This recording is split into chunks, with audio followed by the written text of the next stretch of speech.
कि माँ नहीं मात पिता नहीं देवा, साधुन से कर वही सेवा। जिसके यह आचरण भवानी, अते जानहु निश्चर सम प्राणी। अब भगवान शिव जो है पार्वती जी से कहते हैं कि हे देवी, पहले जब देवता थे, सतयुग था, द्वापर था, त्रेता था, तो देवता का रूप कुछ होता था, राक्षसों का रूप कुछ होता था।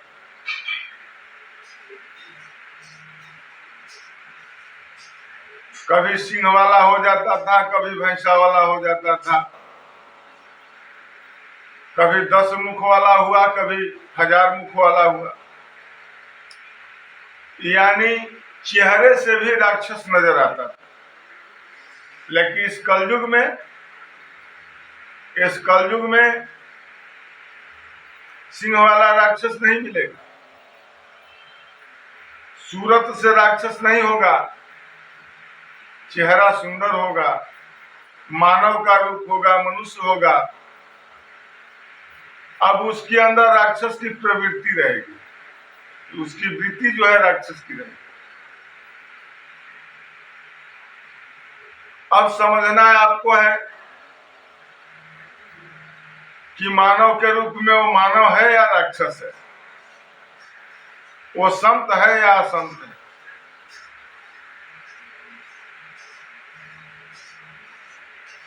तो भगवान शिव जो है पार्वती जी से कहते हैं कि जो माता पिता का सेवा न करे, गुरु के बात का अवहेलना करे, गुरु के बात को न माने, भगवान को न जाने और साधु महात्मा से सेवा करवावे, अगर ऐसी आचरण, चेहरे से तो अंतर नहीं है, लेकिन अगर उसका वृत्ति ऐसा है, ऐसी आचरण है, तो ते जानहु निश्चर सम प्राणी। तो हे देवी, जानिए कि वो प्राणी जो है निशाचर के ही समान है। निशाचर है, चेहरे से नहीं, लेकिन वृत्ति से निशाचर है। संत का पहचान है कि वृक्ष न कबहू फल भखे, नदी न संचय नीर, परमारथ के कारण साधु धरा शरीर। जो महापुरुष होते हैं, जिनका स्वभाव संत का होता है, जो संत होते हैं, तो परमारथ के लिए, वो परमारथ के लिए ही आते हैं, भगवान का पूजा करते हैं, भगवान का स्मरण करते हैं और भगवान से मांगते हैं कि ये संसार के जितने जीव हैं, आप उन पर कृपा करें और सबके सब सुखी रहें। लेकिन जो दुष्ट प्रवृत्ति के होते हैं, वो ये नहीं चाहते, वो चाहते हैं कि मैं किसका धन कैसे हड़प लूं, किसको लूट लूं।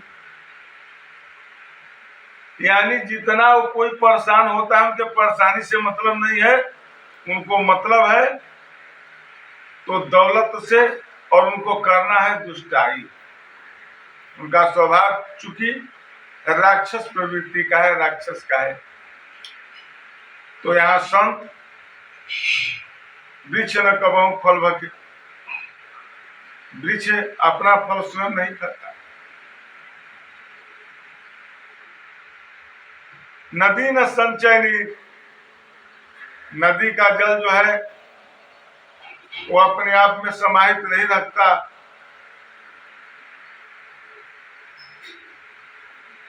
क्योंकि उसमें वो गुण है,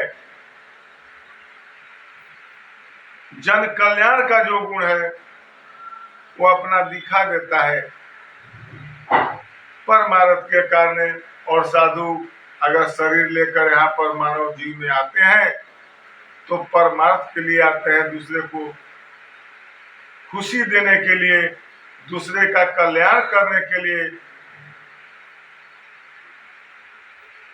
यह संतों का स्वभाव है। अब नरक स्वर्ग की बात है तो वहां तो महापुरुष ही जानते हैं कि कितना स्वर्ग है कितना नरक है, लेकिन हम तुच्छ मानव जाति जो है, जो वहां तक नहीं जा सकते, नहीं जान सकते, सुन सकते हैं, सुने हैं कि वहां भी स्वर्ग है नरक भी, लेकिन यहाँ भी स्वर्ग है और नरक है। और कौन सा नरक है कि पहला नरक शिथिल हो काया और दूसरा नरक न घर में माया। पहला नरक है कि शरीर साथ न दे। अब शरीर है, शिथिल है, कमजोर है, हम यहाँ हैं और प्यास लगा और पानी एक कोस दूर है, अब वो व्यक्ति चल नहीं सकता तो उसका काया जो है शिथिल है, चलने में वो असमर्थ है। तो ये पहला नरक है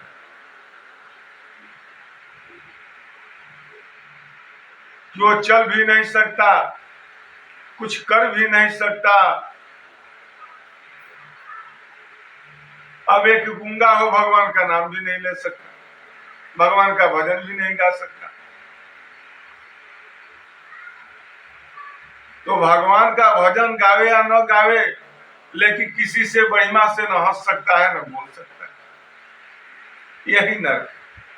अगर शरीर है और कुछ कर नहीं सकता तो ये नरक है। दूसरा नरक है, आप बहुत कुछ जो कुछ भी किए बाहर से करके घर में गए और कोई आपको कुछ पूछा ही नहीं कि आप कहां से आ रहे हैं, बल्कि उल्टे कोई आपको गाली देने लगे, कोई आपको बोलने लगे, कहां गया था, क्यों गया था। यानी माया न हो। आप दिन भर एक व्यक्ति काम करके जाए और शाम होते होते घर गया तो एक लोटा पानी न मिला, उसको उलाहना मिलने लगा, तो ये दूसरा नरक। यानी किसी से किसी का मोह न होना, माया न होना, किसी के किसी का तकलीफ से कोई मतलब न रखना, ये दूसरा नरक है। तीसरा नरक नारी हो कुनारी, और चौथा नरक पुत्र भ्रष्टाचारी। तीसरा नरक पत्नी हो लेकिन कुनारी हो, बेविचार का हो। अब आप बाहर से गए और घर में सास से झंझट की है, पिता से झंझट कर ली, ननद से झंझट कर ली, अपने गोतनी से झंझट कर ली। अब आप गए तो उनसे झंझट की है, फिर आपको बुलाना देना शुरू कर, बेविचार का हो, आपसे आचार विचार न मिलता हो।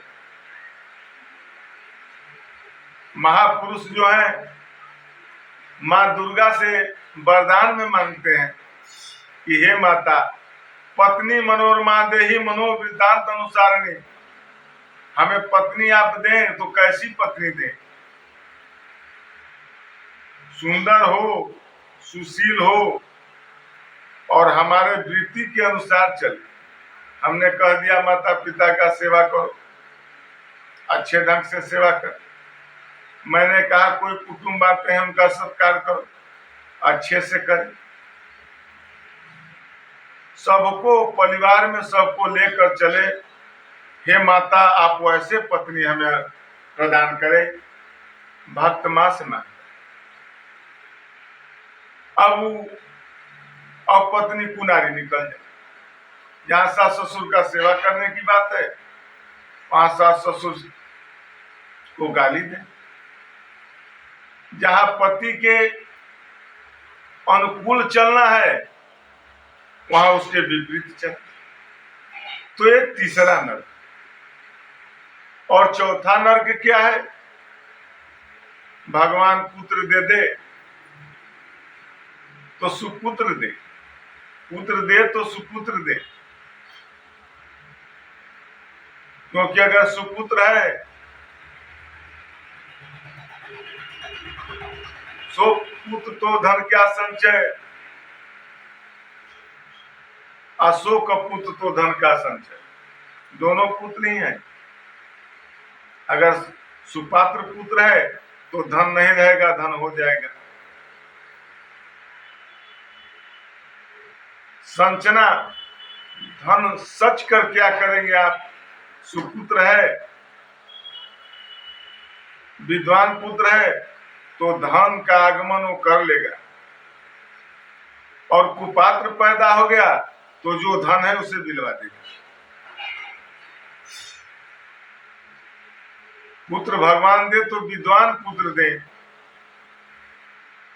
अब भ्रष्टाचारी पुत्र हो जाए तो नरक है। आप कहीं से गए, जिस बेटे को आप खिलाए हैं, सुघराए हैं, वो ऐसा गलती कर दे कि उसे कोई 4 थप्पड़ मारकर आपके यहाँ लेकर आए। अब वो 4 थप्पड़ खाया भी है, डंडा भी खाया है, अब भी तकलीफ हो रहा है। अगर उसके पक्ष में बोल दे तो मुझे वो मारने लगेगा सब, तो दूसरा तकलीफ है। यानी पुत्र कपूत हो जाए, दुष्ट हो जाए तो माता पिता को कष्ट ही कष्ट है। ये बुढ़ापा का नर्क है, ये साधारण नर्क नहीं है। जीते जी बुढ़ापा का बहुत बड़ा नर्क है। ये चौथा नर्क हो गया कि पुत्र भ्रष्टाचारी। स्वर्ग क्या है? यहाँ का स्वर्ग, वहां की। यहाँ का स्वर्ग है पहला स्वर्ग, प्रथम स्वर्ग। सुंदर हो काया, कैसा काया हो? सुंदर रूप से नहीं, सुंदर काया, बलिष्ठ काया हो। अब जब बलिष्ठ काया होता है तो ये पहला स्वर्ग है। सुंदर काया हो, सुंदर विचार हो, बलवान हो, तो ये पहला स्वर्ग है। और दूसरा स्वर्ग हो घर में माया, दूसरा स्वर्ग है कि आप जो कुछ भी करके गए, घर जाने के बाद चाहे आपकी माता हो, आपकी पत्नी हो, आपका भाई हो, आपके पिता हो, आपका भाभी हो, जो भी हो, अगर परिवार में है तो जाते जात पूछे जरूर कि आप कहां से आ रहे हैं। लेकिन एक लोटा पानी, मीठा, यानी भोजन, यानी क्या कष्ट है। अगर आपके मन उदास भी है तो आपको सांत्वना दें कि उदास क्यों हो भाई, जो होने वाला होगा वो होगा, चिंता क्यों करते हो, हम तुम्हारे साथ हैं। अगर ऐसी माया जिस परिवार में हो, एक दूसरे को जानने का, पहचानने का, दूसरे के दुख दर्द को समझने का, अगर जिसके घर में माया है तो ये दूसरा स्वर्ग। वो परिवार में स्वर्ग ही स्वर्ग है, जीते जी स्वर्ग की बात कर रहे हैं। तीसरा स्वर्ग क्या है? तीसरा स्वर्ग प्रति बरसा नारी, और चौथा स्वर्ग पुत्र आज्ञाकारी। पतिव्रता नारी हो, सास ससुर का सेवा करे, भाई बहन का सेवा करे और सब कुटुंब सब परिवार से मिलकर रहे और साथ साथ हमारे मनोवृत्ति के अनुसार रहे। अगर ऐसी पत्नी है तो ये तीसरा स्वर्ग है। भगवान में उसका वृत्ति हो, भगवान में उसका मन हो, भगवान में उसका आस्था हो, तो जिसे अपने छोटे बच्चे को आशीर्वाद भी देगी तो उसका आशीर्वाद लगेगा। ऐसी पत्नी अगर हो तो ये तीसरा स्वर्ग है। और चौथा स्वर्ग है पुत्र आज्ञा का। अगर पुत्र से कुछ भी कहा जाए उसे मान जाए, आज्ञा का पालन करे, विद्वान हो, उसके अंदर विद्वता हो, कहीं भी आदमी जाए और कोई कहे कि नहीं फलाने का बेटा बहुत विचरवान है, बहुत समझदार है, अपने पिता का बात मानता है, अपने माँ का बात मानता है और हम पड़ोस का भी वो बात मान जाता है, अगर ऐसी आचार विचार पुत्र में हो तो माता और पिता दोनों को सुख देता है और आखिरी सुख है। इसलिए कि जिसका बेटा हो जाए, बड़ा हो जाए, तो बाप का बुढ़ापा कुछ न कुछ हो ही जाता है। वो असमर्थ हो जाता है कुछ करने में, धरने में, और पुत्र आज्ञाकारी है तो बुढ़ापे तक आज्ञा का पालन करेगा। विद्वान है तो माता पिता का सेवा करेगा। अगर ऐसा आचरण बेटा का है तो ये चौथा स्वर्ग है। यही स्वर्ग है और यही नरक है। यहाँ का नरक और स्वर्ग यही है। पुत्र हो तो विद्वान हो। तुलसी बाबा कहे हैं कि दिन्हु भलई नरक कर दाता, अदुष्ट संग जन देहु विधाता। वहां की नरक की बात कर रहे हैं कि प्रभु अगर वहां नरक दे देंगे तो हमें कोई परवाह नहीं है, हम नरक बर्दाश्त कर जाएंगे। लेकिन दुष्ट का संग आप मत देना। वो नरक मंजूर है लेकिन दुष्ट का संग मंजूर नहीं है, क्योंकि वहां की नरक तो बाद में मिलेगी, लेकिन यहाँ तो नरक दुष्ट के साथ आप रहते हैं तो आपके अंदर नरक ही नरक है, क्योंकि वो नरक का भंडार है और आप भंडार के साथ। बोलिए शंकर भगवान की जय।